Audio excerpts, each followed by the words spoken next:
Asebiro Yesuna Akulora ni komanda jaler Atingo bada Danyisi mar surrender. Aduoko ni Nyasaye maduong' erokamano moloso thuolo sani mondo wawuo kodi. Iwinjo Nyasaye ni kodi gi wach gokinyi sani kowuok e kitabu mar chakruok 49 chakre 23 nyaka 24. Nyasaye madigwedhi kiwinjo kendo neno wach madwa wuoyeni. Muma wacho niya, jodwar nolawo Joseph matek kagi baye gi asere. To jateko manyasati Jakobo notura tungegi. Kendo jakwath malwanda mar Israel nochodo leche mag ogeche badegi. Kanye madwa na wuoye kodi janeno mar Lolwe TV. Nyinga gin Samuel Maroche, wuod Ogola, aja Asembo Kanyakala. Kidhi korwa ilora jego. Dala wani but skul Rambugu, iluongo ni Kotoyo kata Kugola. Wach madwa na wuoye sani en gima notimre ni Joseph wuod Jakobo. Kaka ing'eyo sigand Joseph koa chien, ne en ng'ama riek, ne en ng'ama oher kod Nyasaye gi wuon gi monyuole. Ne nitie ng'uono mar dala mane en go, ma jomoko luongo ni sulwe. Nochalo kagima en gi miche mag polo kapod otin.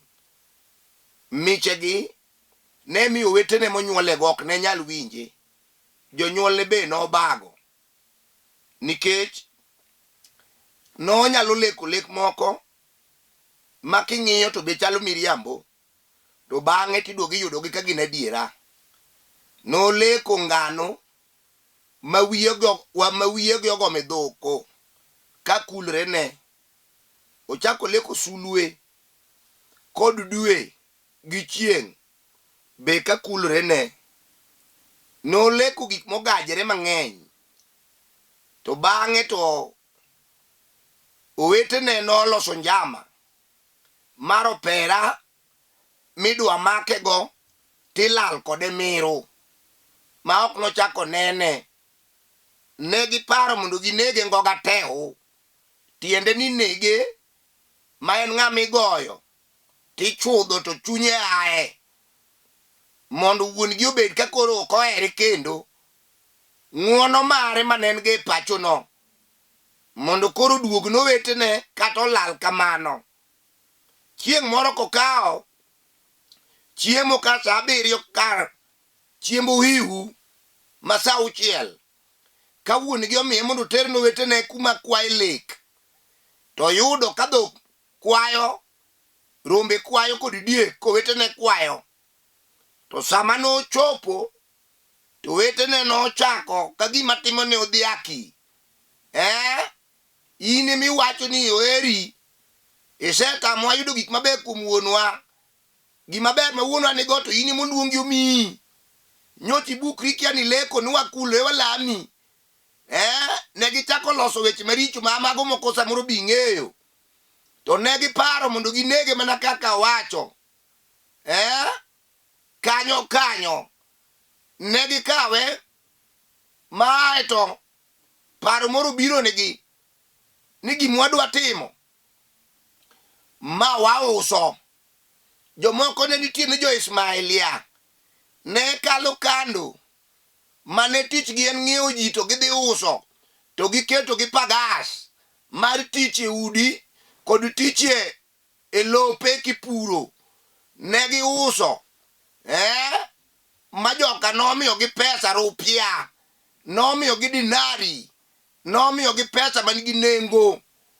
Kata ne tin kamano, to ne gidwaro gima gikalo go piyo.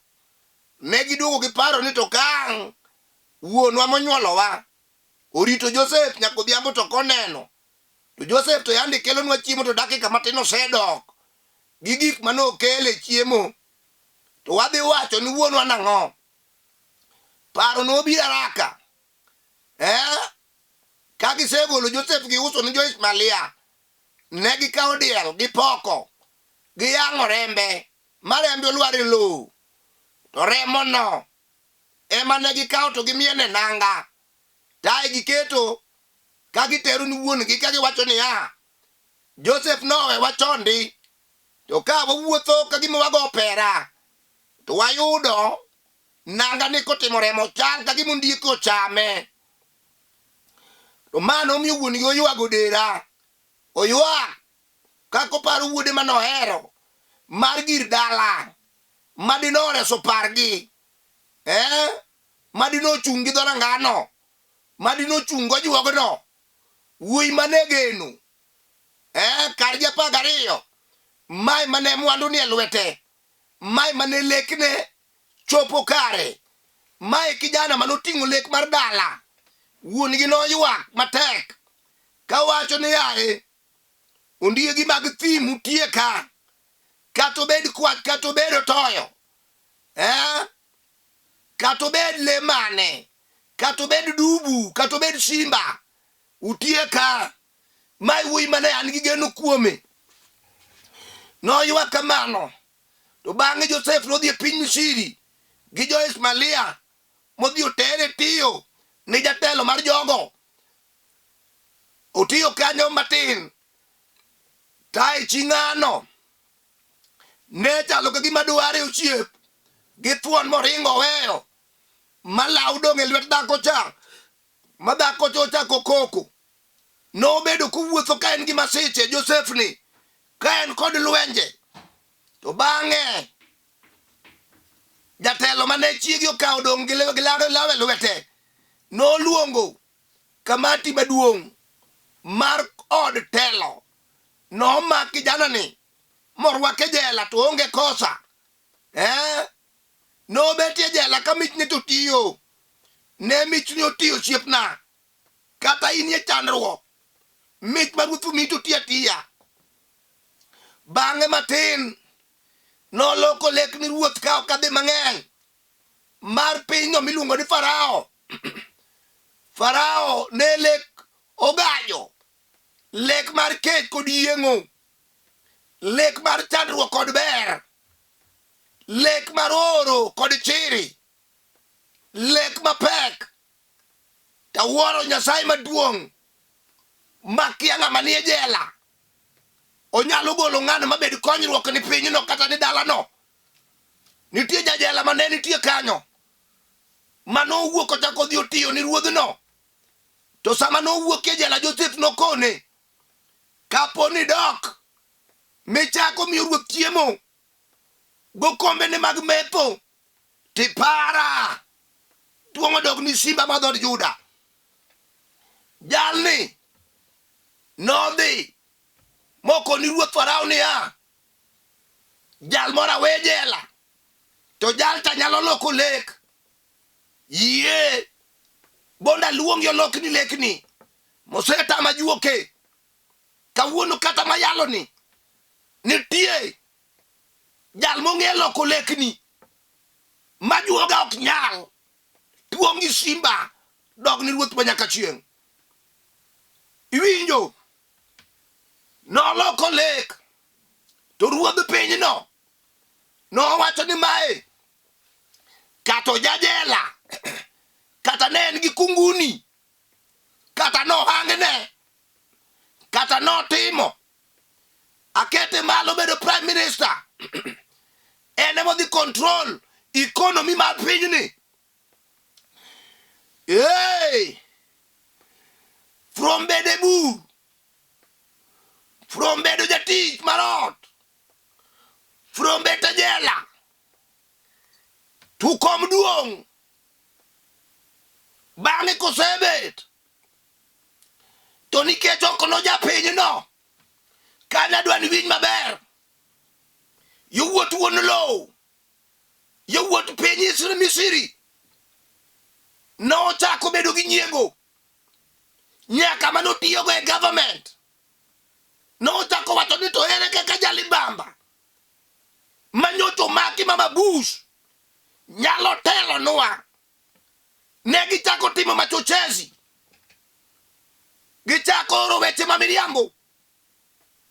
To Joseph kara nong'eyo, to gima mora owacho niya, sama joka nobayo asere mag lweny mag tho mag yamo bondo chime tiro tieke, to Nyasaye ma bado timo gira ne mako gigo to turo, to chodo nyaka leche mago gi chibetegi. Mai madwana wuoyi sani ok odewre nin kanye, kati dong' in piny e jela, kati dong' piny, kata kama onyuolie no osega usi ni Satan. Ileko majin maderi otieno, ileko jodongo mobetie kori, ohala miloko to michako to podho,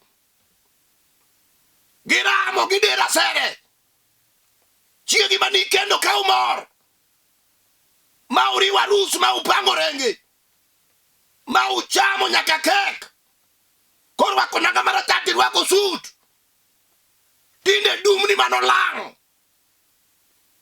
inena sere sedir to nitie lwedo mabiro turo asere no dongi neno ang'o matimore. Uchochezi osedonjo ngima ni dala ni kanyo, joma chochi adhao, joma chochi atuo, joma chochi akisiran, isiki ywago dera otieno godiochieng', inindo katayo ok tho e odi. Wasigu osebara sere ni kothi minyuolo manoa piny gi chia, mamoko ne dwa bedo injinia to moko daktache. Wasigu osediro gipenjo niya, to ina ni mania piny kidhier kama ba udoma otong'o to baba ukwan ji e gweng', ere kaka inyalo kuongo ing'iewo mitoka e anyuola no? Gipenjo ere kaka nyiri minyuolo e dala jomodhier ema chuo gi kuongo kelo dhok, ere kaka yowuoti mogik 8 to dhi osomo gi lwedo oseduogo gero ni od bareba, anyuola go osiepego biro basere kochimo yowuoti tir, tasewinjo bat moketie kor lwasi mama kasera gi yamo to tura sere mag wasigugo. Asero osedir kochimo dala ni tir, dala mayande mor madirade Desemba, yowuoyi 4 kata dichgo kata dek tinde ok winjore. Moro ni ng'ane ira, moro no wadwa nega. Asere no osedonjo e kind yowuoti, gima ber ma wadgi timo ok odwa kata girado. Joka ng'ato modhodho thuno achiel ok mosore, ok wuo. Asere osedir koa kuom jonyiego, oa kuom wasiki, to onge wach.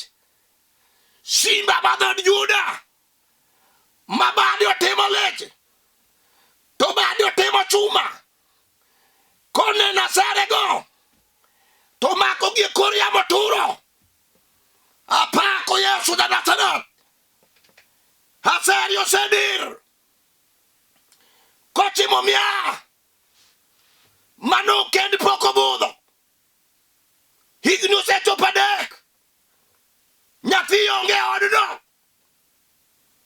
Asere no osemako idhako molingo thi, ji ochako wuoyo, dani osechako, yuoche ni osechako, ni osechako to dakwane kata dalili moro asere no weyuak sibuor mar dhood Juda manyakwar Jesse oserie bade e kor lwasi osemako asere no oseturo wenga mang'eyo simba ma dhood Juda jakwar Jesse nyakwar Obed Nyasach nyalo Nyasach nditi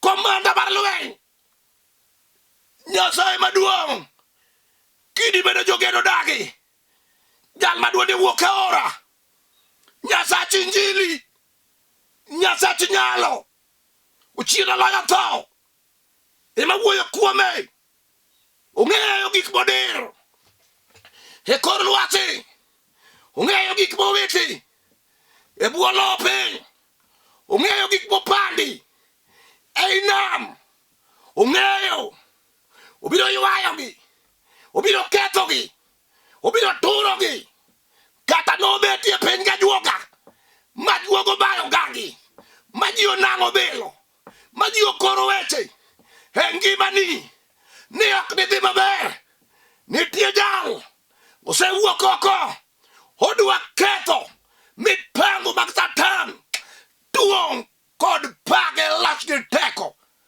dog di simba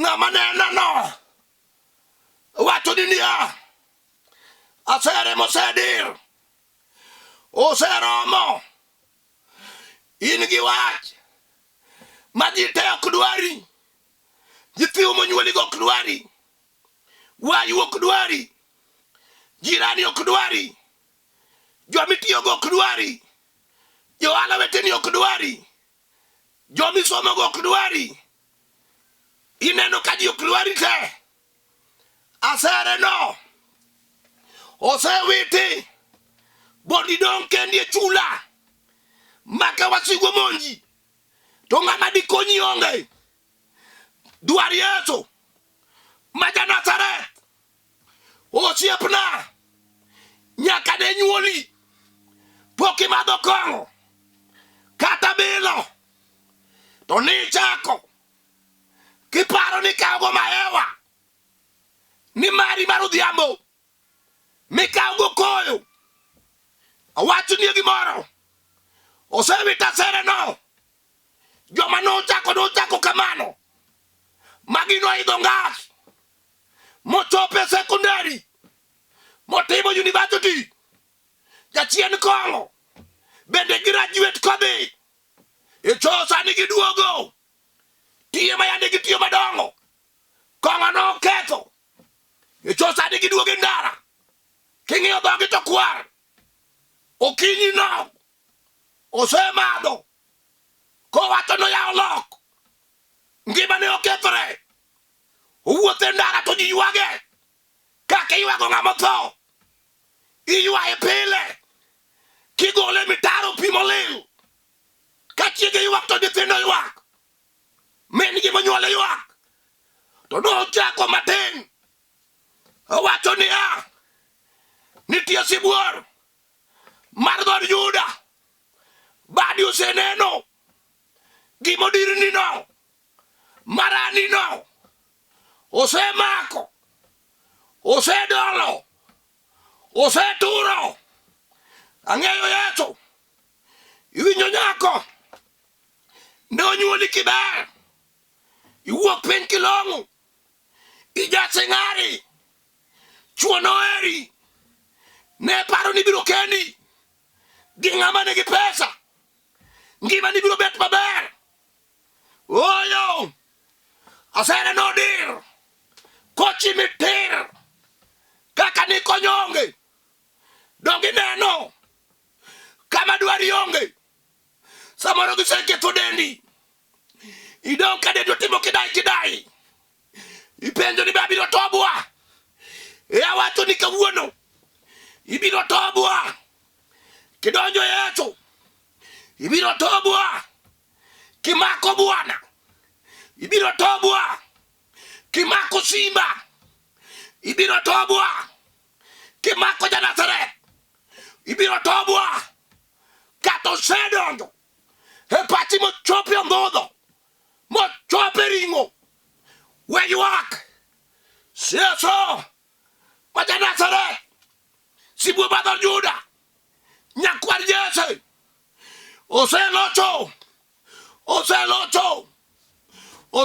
mama oselocho wadwa oselocho jaduong' kijana oselocho nyako matin Yesu oselocho Joseph nena serni makakni magwasike madwa notieke kamine no intieno ji mang'eny ok dwar chao mane yudono ji mang'eny ok dwar pesa manodonjo e lwetino ji mang'eny ok dwar ot mane igero ji mang'eny ok dwar mitoka mane ing'iewo ji mang'eny ok dwar dhako mane ikendo ji mang'eny ok dwar nyithindo mane inyuolo mariek kandhirago ji mang'eny ok dwar to mana Yesu eminyalo pondo kuome en e Lwanda ma ng'ato nyalo ponde pando nyithindi ipando tiji ipando chiegi ipando chuori ipando ngimani kuom Yesu asere modirgo en kende kato dirgi kajuoga moa piny Tanzania moa Uganda moa Pemba kato wuok Zanzibar kato wuoyo gi mudho kato loko maloke nitie jal moinge en kende emokwe yamo mapek mabiro e ngimanino Yesu ja Nazareth ogich bade chalo gi chuma ogich bade Yesu duong' to tegno to tek to nigi lot ondike mo mane bade makorachi nigi teko komaka sere majuogoro bondorani oturo komaka sere majodala wuoro bondorani nyithindi oturo gima golo chunyi e somono awacho ni kawuono chak ywayo mana sere mosedir bondo bagi gi sikul jachien ong'eyo somino ebidhi golo godala wuoko idhi ywaye gi chuodho osetamre ni chunyi ochako chido asere no kato sedonjo e ring'o maiye to Yesu dwa pudhe oko sani kod lweti wuon motur apako simba madhod Juda manyakwar Jesse manyakwar obed jal mayamo luoro jal manomiyo chogo muya Ezekiel koro wach Nyasaye omiyo chogo muya sana wuoyo kodi kata ne bed ni en tuo mon machalo malilo wang'i tigori piny matieko rembi onyodho mos asere marach iol chiemo tami odonjo ene kori ifuolo mang'eny gimitimo onge isemadho yath moswagi isefuacho manie kor chiel isedhi osiptal onge pogruok awinjo Yesu malweti oromo malwete nigi teko biro mako tuono sani osedonjo e kori kanyo odwa pudhe jachien oyie kata odagi Satan machieni gotieno miwa otandani midhi ninde sitting room jachien modagi ni joma pango uteni migero mag pesa